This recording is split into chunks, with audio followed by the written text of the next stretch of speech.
light crowd. Yeah, that's what I've heard. Good afternoon, everybody. As most of you, I think, know, Sean is on reserve duty for the rest of this week, so I will be briefing you today and in the following days. I've got a few announcements here at the top before I take your questions. I have an update on the tunnel collapse at the Hanford Nuclear Waste Site in Washington State. The incident is moving from the emergency phase toward the recovery phase. After extensive testing, we remain confident at this point that there has been no indication of worker exposure or an airborne radiological release. Personnel began taking steps to stabilize and fill the hole over the partially collapsed tunnel last night, and we expect those efforts to be completed today. The site remains closed to non-essential personnel. Dedicated experts on the ground are looking closely at what next steps should be taken with respect to mitigating future tunnel breaches. In Washington, D.C. today, as Sean mentioned yesterday, the president is focused on preparations for his upcoming foreign trip. He met this morning with the Russian foreign minister following on the visit of Secretary of State Tillerson to Moscow last month. A readout of that meeting went out about an hour ago, and I'd refer you to that for further questions on the meeting. Outside of D.C., as part of the administration's ongoing effort to address the opioid crisis in America, Secretary Price continues his listening tour, learning from those on the front lines battling the epidemic. Today, he will meet with officials in Maine and New Hampshire to discuss how the administration can best support the local initiatives to combat this tragedy. Secretary Zinke is in Utah today, visiting national monument sites and meeting with local officials to comply with the president's executive order that ordered a review of national monument designations. The secretary also took another step to advance the president's America First offshore energy strategy by reversing an Obama administration action to halt scientific research in the outer continental shelf. And Secretary DeVos is in Daytona Beach, Florida, to deliver the commencement address at Bethune-Cookman University. The university is a great example of the top-notch education HBCUs have historically provided and continue to provide to their students, and I know the Secretary is honored to be there today. There's also another nugget of big news, as you guys may have been paying attention, in regard to the termination of the former FBI Director Comey. The President, over the last several months, lost confidence in Director Comey. The DOJ lost confidence in Director Comey. Bipartisan members of Congress made it clear that they had lost confidence in Director Comey. And most importantly, the rank and file of the FBI had lost confidence in their director. Accordingly, the President accepted the recommendation of his Deputy Attorney General to remove James Comey from his position. Before the news broke, the President spoke to several members of Congress to inform them of his decision. Those members are Senate Majority Leader Mitch McConnell, Speaker of the House Paul Ryan, Senator Chuck Grassley, Senate Minority Leader Chuck Schumer, Senator Feinstein, Senator Lindsey Graham, House Majority Leader Kevin McCarthy, House Minority Leader Nancy Pelosi, and Congressman Bob Goodlatte. Later in the evening, he also spoke to Senator Bob Corker, Chairman of the Senate Committee on Foreign Relations. In addition to all of the big news happening at the White House today, it is also my daughter Scarlett's 5th birthday. And since I'm here and you guys aren't, I get to wish Scarlett a happy birthday. And with that, I think her first birthday wish would probably be that you guys are incredibly nice. And now I will take your questions. Allie. Chair, I think it would be helpful to establish some of the facts, and I have a couple broader questions for you. So number one, yes or no, did the President direct Rod Rosenstein to write this memo on James Comey? No, the President had lost, again, like I said, he'd lost confidence in Director Comey, and frankly, he'd been considering letting Director Comey go since the day he was elected. But he did have a conversation with the Deputy Attorney General on Monday where they had come to him to express their concerns. The President asked that they put those concerns and their recommendation in writing, which is the letter that you guys have received. So it is the White House's assertion that Rod Rosenstein decided on his own after being confirmed, to review Comey's performance? Absolutely, and I think most of America had decided on their own that Director Comey was not the person that should be leading the FBI, as evidenced by the numerous comments that we've seen from Democrat members in the House and Senate, Republican members, members of the FBI, and people across the There's a board. couple more establishments of the facts. I and a think bigger we- question is Senator Dan Feinstein says she was told something different directly from the president. The president said he asked Rosenstein and Sessions to review this. Is she lying? He asked them for their recommendation based on the conversation that they had on Monday. He asked them to put that recommendation in writing, but they came to him on his own. And again, the president had lost confidence in Comey from the day he was elected. He Then wasn't why sure last that week did he Sean shouldn't say fire he him. did? On May 3rd, Sean came out and said the president has full confidence in his FBI director. Why did he say that? Look, I think, again, he's questioned Director Comey's reason for needing to stay at the FBI. He had countless conversations with members from within the FBI. I think one of the big catalysts that we saw was last week on Wednesday. Director Comey made a pretty startling revelation that he had essentially taken a stick of dynamite and thrown it into the Department of Justice by going around the chain of command when he decided to take steps without talking to the Attorney General or the Deputy Attorney General when holding a press conference and telling them that he would not let them know what he was going to say. Why did the president And ever that is express that? simply not allowed. And somebody like the Deputy Attorney General, Rod Rosenstein, who everybody across the board has unequivocally said this guy is a man of upstanding character and essentially the gold standard at the Department of Justice. When you take an action like that, when you go around the chain of command in the Department of Justice, then you have to make steps and take action to make a recommendation to the president, and that's what he did. Republicans who say that this has John? to do with the Russia investigation, Sarah. Does it have to do with John, the go investigation ahead. into Russia? How do you respond to those criticisms? We'll come back to that, I'm sure. There you go. Until you said from the podium just now that the president lost confidence in him over the last weeks and months, we had thought that this was all Rosenstein's doing.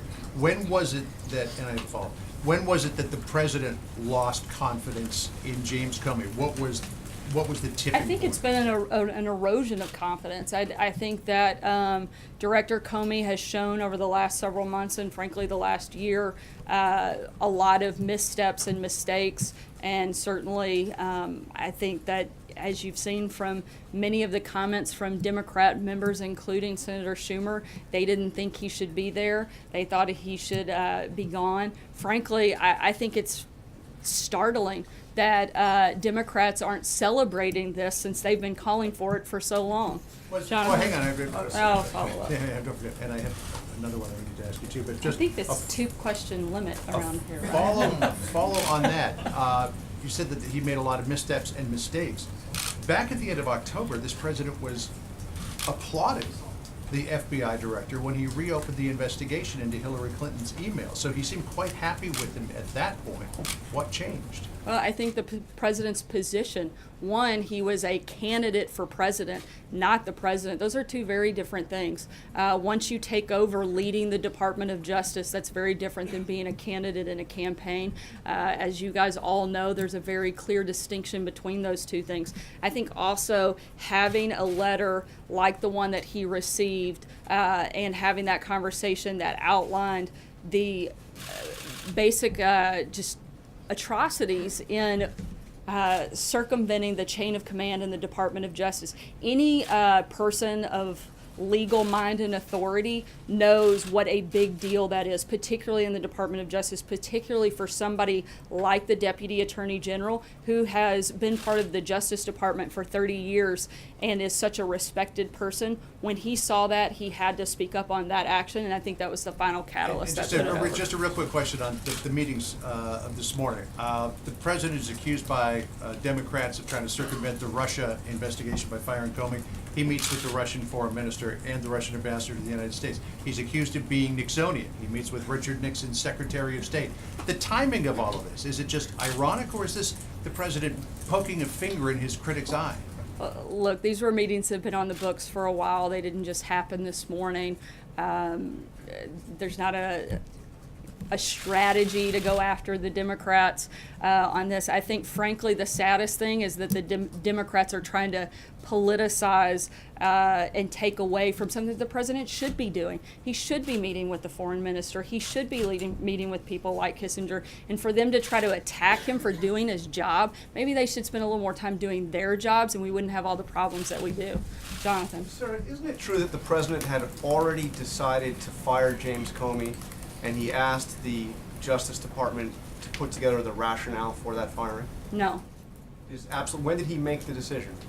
He made the decision for the final decision to move forward with it was yesterday, but I know that he's been contemplating it for a while. But how do you explain what Dianne Feinstein says, that the president told her that he was concerned with the mess at the FBI and asked the Justice Department to look into it? I can't speak for Senator Feinstein, but I did speak directly to the president and heard directly from him that he, again, had been considering letting Director Comey go pretty much since the day he took office, but that there was no request by him to have a review at the Department of Justice. What was the reason for the firing what was written by the Deputy Attorney General? Is that why he did it? That was, I think, the final piece that moved the president to make that quick and decisive action yesterday. What did he mean in the letter that he wrote informing Comey that he was being fired? He said on 3 separate occasions, Comey had told him that I am not under investigation. What were those 3 occasions that the FBI director told the president that he wasn't under investigation? I'm not going to get into the specifics of their conversations, but I can tell you that Director Comey relayed that information to the president. Jeff? Following up on that, Sarah, did the president ask Director Comey whether he was under investigation when they had these meetings? Again, I'm not going to go into the specifics of their Is conversations. the White House concerned that, I mean, he obviously made a decision to stick that in the letter and to make that public. Are there any concerns that it was inappropriate that they had that type of a conversation? No. Charlie? How important was the FBI director's failure to stop the leaks coming out of the FBI to the president? How important was that? I think that's probably one of the many factors. I mean, you can't deny somebody that wasn't a problem. And so I think that was just another one of the many reasons that he was no longer had the confidence of the president or the rest of the FBI. Can we expect more firings from the Justice Department? Not that I'm aware of today. Thank you, Karen. Going forward, does the president want the Department of Justice to shut down what he's called a taxpayer-funded charade investigation? He wants them to continue with whatever they see appropriate and see fit, just the same as he's encouraged the House and Senate committees to continue any ongoing investigations. Look, the bottom line is any investigation that was happening on Monday is still happening today. That hasn't changed, and in fact, we encourage them to complete this investigation so we can put it behind us and we can continue to see exactly what we've been saying for nearly a year. There's no evidence of collusion between the Trump campaign and Russia, and we'd love for that to be completed so that we can all move on and focus on the things that, frankly, I think most of Americans are concerned with. Even if they keep on wasting taxpayer money, he wants it to continue? Look, nobody wants to waste taxpayer money. I think the president has made a priority of this. That's another reason we'd love for it to come to completion. But at the same time, I know that you all will not let this go until it does, and so we'd love for that to be completed. Let's put it behind us, let's move on, and let's focus on what we need to do to turn our country around. Sarah, 2 questions. One, was the White House aware at the time of this decision and announcement that grand jury subpoenas in the case of Michael Flynn had just gone out? No, nor should we have been. Do you know anything about that process? No, I don't. I'd have to refer you to. And does the White House believe that if these FBI investigations are going to proceed in these allegations of Russian interference, do you support continued funding and support who to lead that investigation? Who is going to be running that right now? Are you confident that that could be McCabe, or does it have to be somebody else? Right now, I believe that would fall to the Deputy Attorney General, Rod Rosenstein, and we are incredibly confident in his abilities, as I believe you can tell by the rest of the Senate, including many Democrats, are as well, given the fact that he was confirmed 94-6 and had overwhelming praise from both sides of the aisle. I think there's complete complete confidence in him. And another reason, frankly, for Director Comey to be out of the way so that they can have somebody leading this effort that everybody across the board has respect and confidence in. Nobody wants this to be finished and completed more than us, so that we can focus on what we need to do here. Sarah, Yeah. the president said, or excuse me, Sean Spicer said just a week ago today, the president has confidence in the director. So again, I'm sorry if I'm not understanding this, but what has happened in the last 7 days to shake the confidence? Was Sean lying at that point, or did something happen in the last 7 days? Of course, she'd love to add that in, but certainly not. I think one of the big things that took place was the process in the hearing on Wednesday, where again, not to sound like a broken record, but since you guys keep asking the same questions, I guess it's only fair that I keep giving the same answers. But you have somebody, the director of the FBI, who reports to the Deputy Attorney General, going around the chain of command. That's simply not okay. That's not something that is allowed in the justice system, nor should it be. That's a huge problem. That, along with the corrections that had to take place over the last, I believe, 48 hours, those are all big problems. And another, I think, kind of final piece that pushed the president to make the decision that he So did. does he regret not doing it earlier, like on January 20th or January 21st? No, I believe the president wanted to give Director Comey a chance, but he feels that he made the right decision, certainly. Why did he do it as he did, if I could ask? Why did he have one of his longtime security advisors hand deliver a letter to the FBI when the FBI director was in fact in Los Angeles? Didn't he deserve a phone call or a face-to-face conversation? Why did he decide to do it like He that? followed the proper protocol in that process, which is a handwritten notification.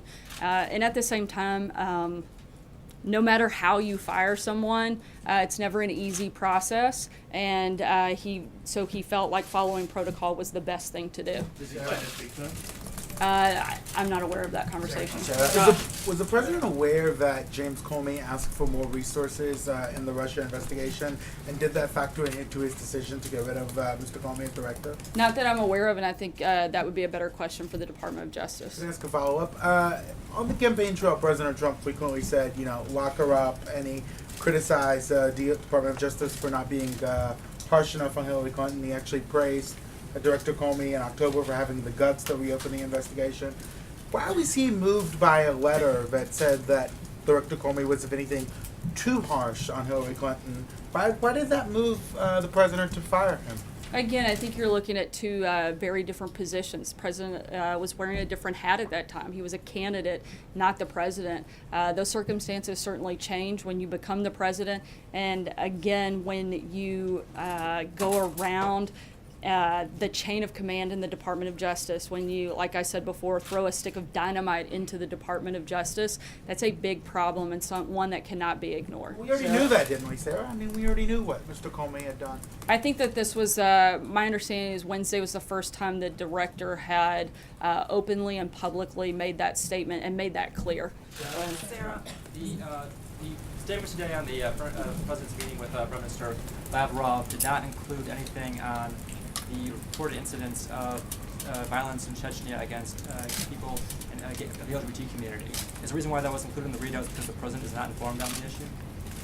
I'm sorry, could you speak up a little bit? Sure. Is the reason why that wasn't included in the readout is because the President is informed about the reports of anti-gay violence in Chechnya? Look, I mean, a lot of times there are parts of the conversation that aren't specifically included in a readout, but I'm not aware. I haven't had that conversation, so I don't know. I wasn't part of that meeting, so I can't speak to every detail, and I'd have to refer you to the readout on the specifics of what I know was discussed. Has the President briefed on this issue generally?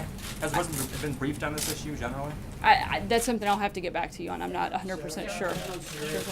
You said you want the Russia investigation to continue at DOJ. Would the White House oppose the appointment of a special prosecutor to continue to continue the investigation? We don't think it's necessary. You've got a House committee, a Senate committee, and the Department of Justice all working on this. I don't think that there's a necessary need at this point to add that. You've got the Deputy Attorney General, who I would say is about as independent as it comes, due to the fact that he has such bipartisan support.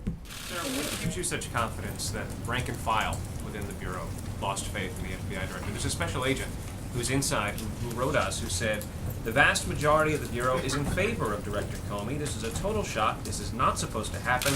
The real losers here are 20,000 frontline people in the organization because they lost the only guy working here in the past 15 years who actually cared about them. So what's your response to these rank and file FBI agents who disagree with your contention that they lost faith in Director Comey?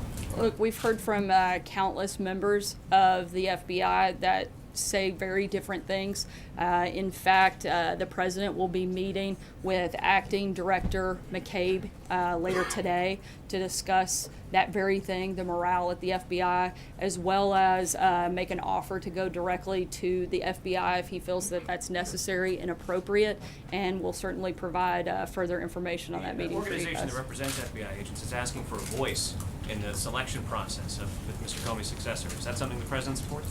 I haven't had that conversation, but I know at this point it's being run through the Department of Justice, and so I would refer you to them on what that process looks like at this point in time. Kelly. Thanks, Sarah. Who did the president consult before making the final decision to fire James Comey? The president spoke with a number of individuals, but at the end of the day, it was the president's decision. And in between Monday night and Tuesday, when he decided to fire the FBI director, did he speak again with the deputy attorney general or the attorney general? I know that they spoke on Monday, and I believe the next follow-up was actually in writing. They may have spoken as well, but I'd have to double-check to be clear. Is it accurate to pull away from the information that we have that Monday night the president made the final call, said, I want this in writing as a recommendation, and then took that recommendation as the evidence that he wanted to provide to fire James Comey? My understanding is the decision was actually made on Tuesday, but the first conversation that he had was on Monday when there was a oral recommendation made and the president requested that he see that in writing to review it further. Blake? Sarah, thank you. You say you want to move on and focus on the things Americans care about, so let me ask you about that. You're somewhat halfway home on health care. You still have tax reform to do, a spending bill, debt ceiling, and infrastructure. That's just Pretty big list. Pretty big list, right? But what happened yesterday, you could argue, just widened the divide and made DC politics more toxic. So how do you go about accomplishing all of those things with now the heightened political environment that we're in? Frankly, I'm surprised that it did create a divide, since you've had so many Republicans and Democrats repeatedly calling for Director Comey to be gone. Frankly, I don't think it matters what this president says. You're going to have Democrats come out and fight him every single step of the way. I think that's one of the things that's wrong with Washington, and I think that's one of the reasons that we've got to get back to focusing on those issues and, frankly, draining the swamp a little bit further. Was he surprised by the Democratic backlash? Did he anticipate it, considering some of the past statements? How could he have, considering the fact that most of the people that are declaring war today were the very ones that were begging for Director Comey to be fired? If Hillary Clinton had won the election, which thank God she didn't, but if she had, and she had been in the same position, she would have fired Comey immediately, and the very Democrats that are criticizing the president today would be dancing in the streets celebrating. So it's just I think the purest form of hypocrisy. Jennifer? Thanks, Sarah. 2 questions. One, there's a report in Israel that indicates the president has made a decision not to move the U.S. Embassy from Tel Aviv to Jerusalem. Can you confirm that? Has he made a decision on that? The president has not made a decision yet and still reviewing that. John Gizzi? One more follow-up. Oh, sorry. Also, President Erdogan, in a speech, I think this morning, warned the president against moving the embassy to Jerusalem. Does that warning and warnings from other Arab leaders play into his decision as he's considering this move?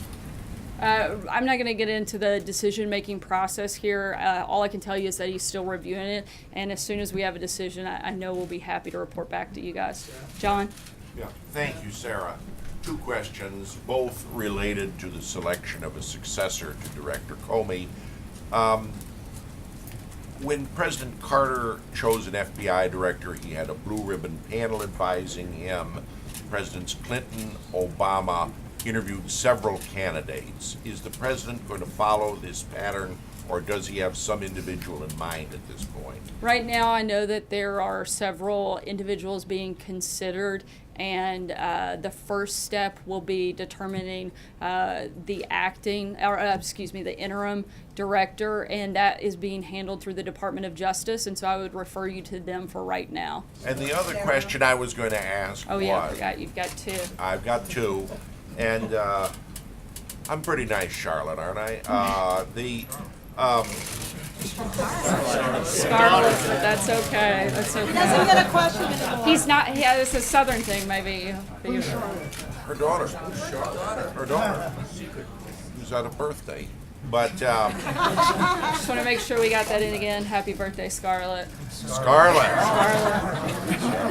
Gone with the wind. Come on, John. No, I was going to say it is a fact that the Association of Former FBI Agents and Veterans of the Bureau generally prefer people who have been agents themselves or have a background in the FBI. Only 2 former agents have been director in the last 4 decades. Will the president consider current or former agents for the position? I would say that he's not ruling anything out at this point, but again, as of today, the Department of Justice is handling the first step in this process. Nora?